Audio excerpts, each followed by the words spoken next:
Halo adik-adik, hari ini kita akan membuat alat peraga sistem peredaran darah manusia kelas 5 tema 4 sehat itu penting.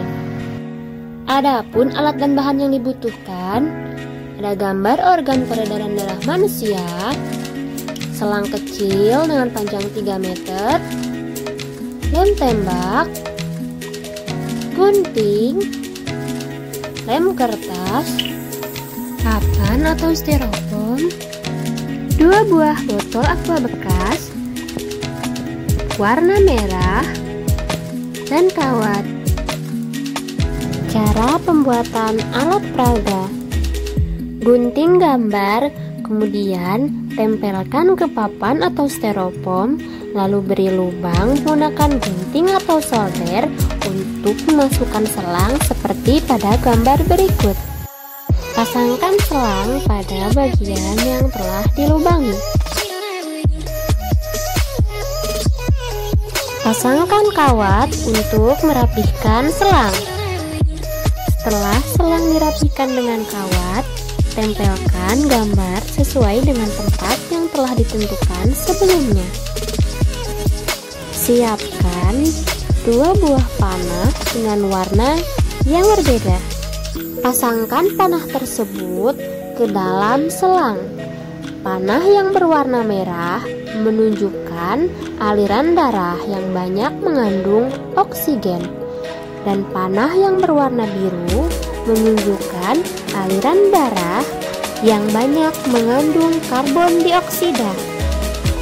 Beri nama bagian-bagian organ yang berperan dalam sistem peredaran darah manusia.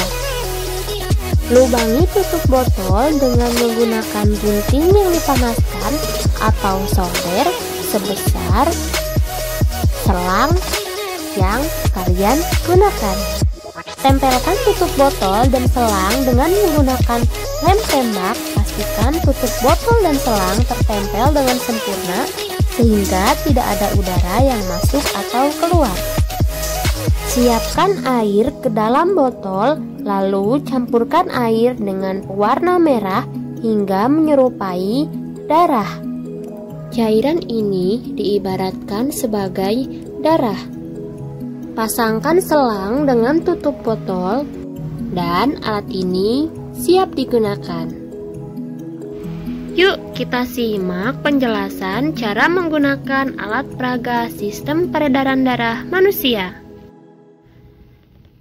Sistem peredaran darah berfungsi untuk menyalurkan zat penting seperti nutrisi, oksigen, dan karbon dioksida hasil pernapasan.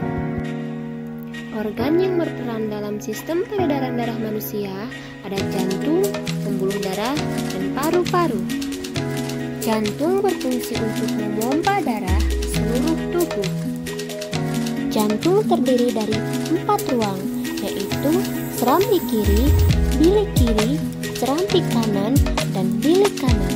Antara serambi dan bilik terdapat pemisah, yaitu disebut dengan katup jantung.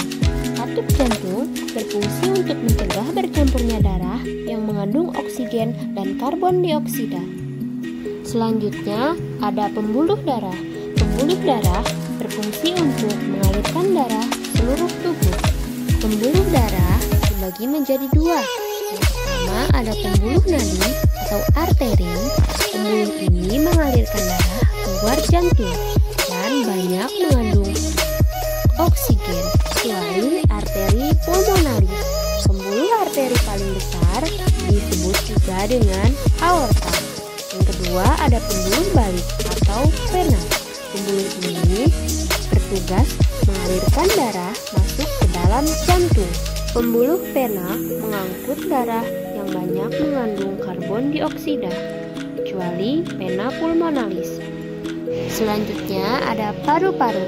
Di dalam paru-paru ini terjadi pertukaran antara oksigen dan karbon dioksida. Peredaran darah manusia dibagi menjadi 2, yaitu peredaran darah kecil dan peredaran darah besar. Peredaran darah kecil dimulai dari serambi kanan, kemudian ke bilik kanan, kemudian dialirkan oleh arteri pulmonalis ke paru-paru, Kemudian dari paru-paru dialirkan oleh vena pulmonalis menuju serambi kiri.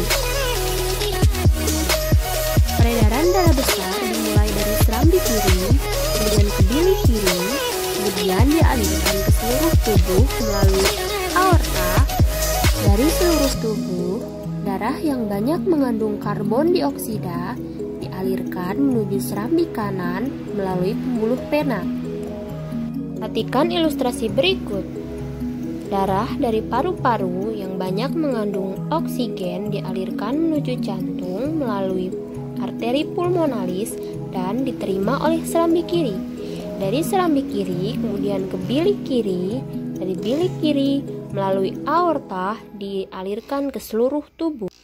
Darah yang banyak mengandung karbon dioksida dialirkan melalui pembuluh vena menuju serambi kanan dan menuju bilik kanan.